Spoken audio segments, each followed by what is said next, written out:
Hello everybody, welcome back to another episode of Diddy Kong Racing Part 7? Oh god, I forgot. I haven't fully edited every video yet. I'm like up to editing Part 4, so I'm actually kind of bamboozled. Welcome back to Part 7, I'm almost positive, of Diddy Kong Racing. Boy, this is going to make for a funny bit if I'm wrong, but in the last episode, we cleared out the rest of the Snowflake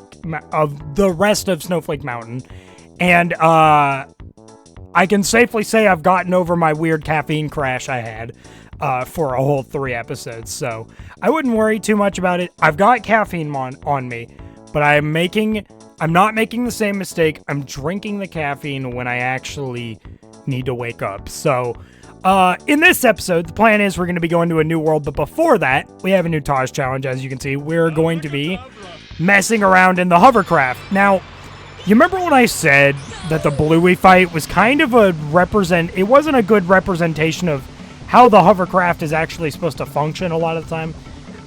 Yeah, I kind of meant it. If you could imagine, you know, if it doesn't sound too shocking, the Hovercraft is most definitely meant for water areas and functions the best. Now, there's a little bit of a Hovercraft tech, and I don't know if you're noticing it. There's a bit of a Hovercraft tech with sliding with your power slider, your drift back and forth. This is very useful for actually making the Hovercraft feel very speedy. To me, using this tech to your advantage the most you can is like the car equivalent of the tapping the A button instead of holding it sort of deal. And for all I know, the whole Hovercraft and being able to maybe tap it to go faster thing might be a thing with the Hovercraft, although I thought I only heard it was for plane and car, and for plane it was more difficult, so I just plain and simple, no pun intended, don't use that tech. Ow, I hit a wall. But yeah, I don't know, but the Hovercraft, I used to hate using this vehicle. It's a pain in DS.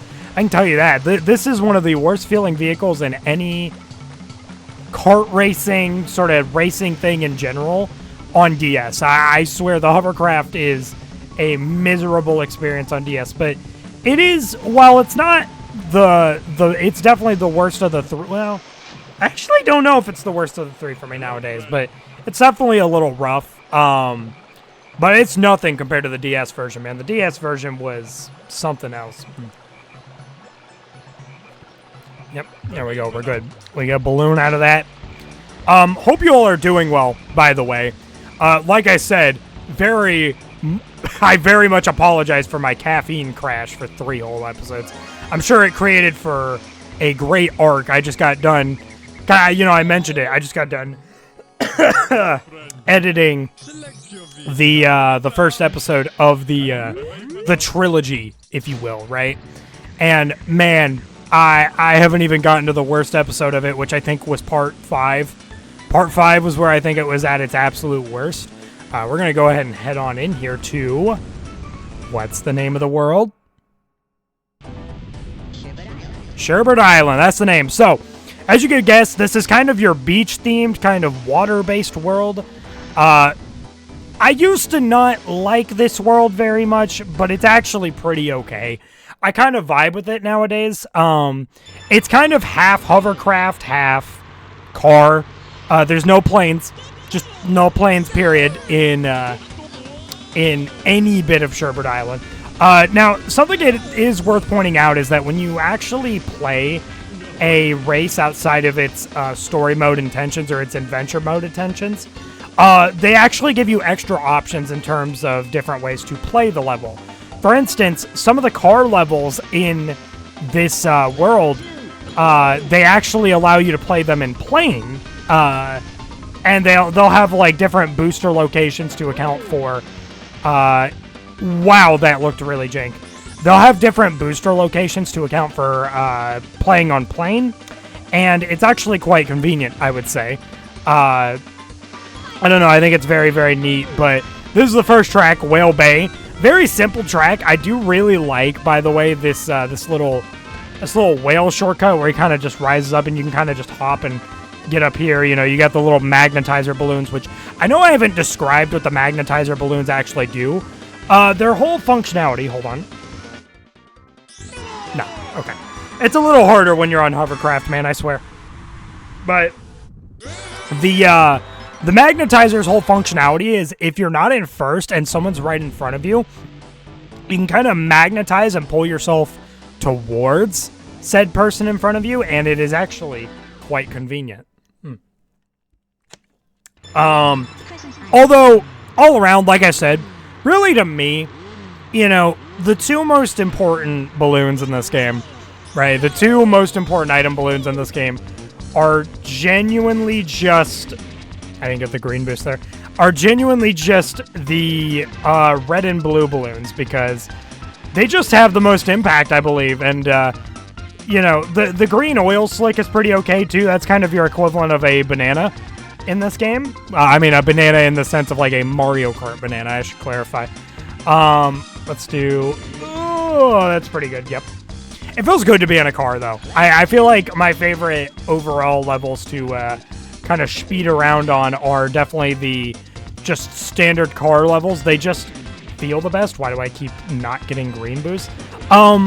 Something I also wanted to discuss with you guys that I thought would be very interesting is that I was doing a little bit of finicking around just because I randomly got something recommended to me tutorial-wise for the Dolphin emulator.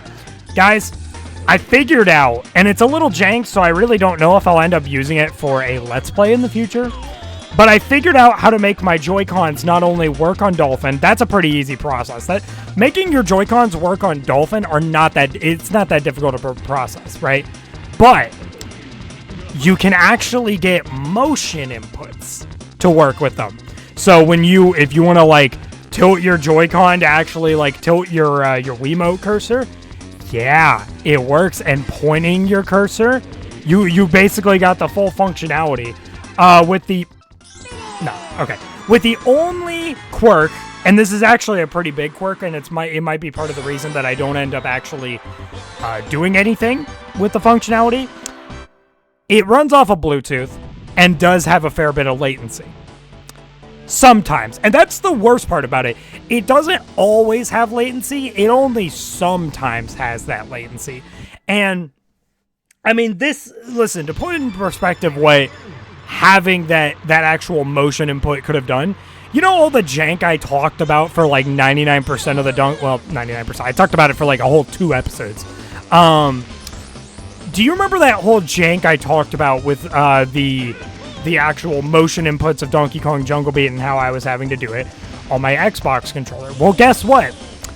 Having that Joy-Con motion input thing would have prevented all of that, because I tested it, and it just I say mostly because, again, the latency kind of got in the way of some stuff and made it temporarily feel like an Xbox controller, but, yeah, it literally made it feel like I was playing on a Wii. And it was just ridiculous. I went a whole 11-part Let's Play not knowing of this tech, and I figure out about it right as I'm starting a new Let's Play that has nothing to do with the tech.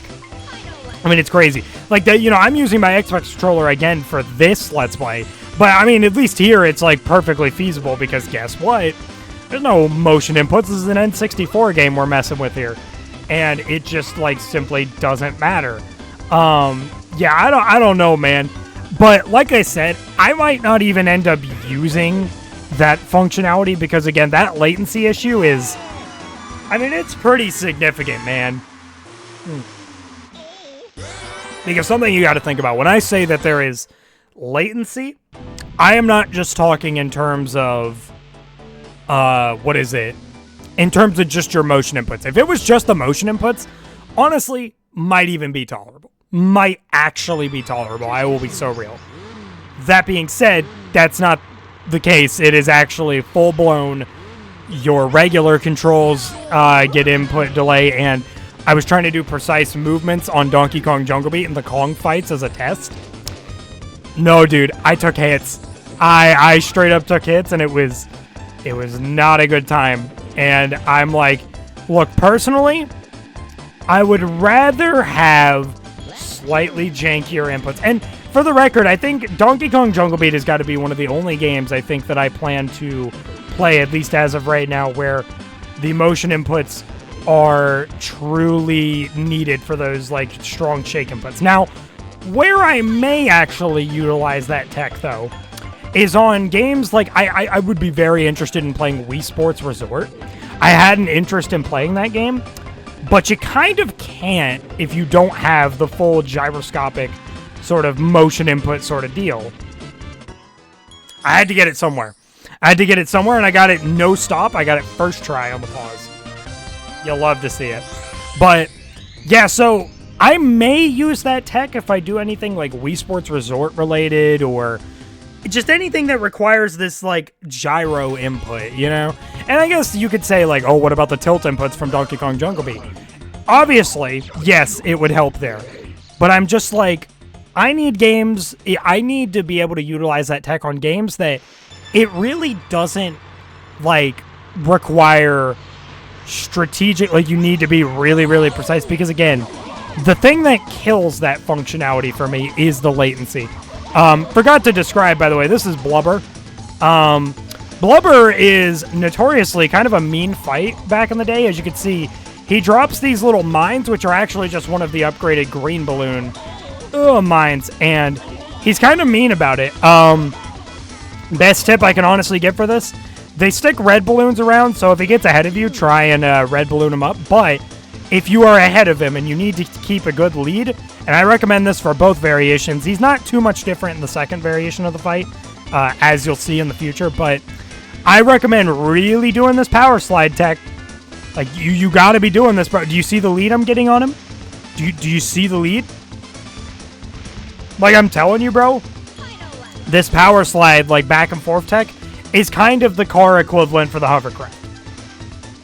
It is the whole, like, tapping the A button a bunch of times equivalent for the Hovercraft, and God, is it useful. It is a very useful piece of tech, and I am very glad that it exists and that it is around. We're gonna just do this. I was gonna get the pause buffer tech there. Cool, awesome. I don't know where this cough is coming from. It's like still barely there, by the way. The sickness is still like barely there. I felt as if you needed an update on that. Yep, silver coins, yada, yada, yada. The silver coins in this world they're not bad, but any hovercraft silver coins are typically a little tedious. They're just a hair tedious, and that's okay. We learn to deal with it. We learn to adapt, overcome. Anyways, that's going to do it for part 7 of Diddy Kong Racing. Hey, we made it through an episode where I'm not crashing out on caffeine. I do plan to record more than one episode today, but I'm not going to make the same mistake of recording it directly afterwards with a bunch of caffeine in my system. That's not a good idea. I'm going to let myself calm down, dose up a little on the caffeine again. Listen, I know that still sounds horrible, but we're going to make it work. So, yeah. We did a good bit. Hey, listen, you understand the format. You understood what we did. Started a new world, and you know what we're going to be doing next episode. Have you followed the pattern? Have you started following the pattern? In the next episode, we're going to be doing the silver coins and the second Blubber boss fight. So stay tuned for that in part 8. I believe it's part 8. God, this will suck if I have the part system wrong. This will suck so bad. I'm going to have to check the recording before I start another one just so I don't royally screw up or anything, but I digress. Anyways, hey, that's going to be all for this episode. Hey, if you guys enjoyed this video, maybe like, comment, subscribe. I don't know. It's your life. Do what you want. I don't really control you. And I will see you fellas in the next video. Bye-bye, guys.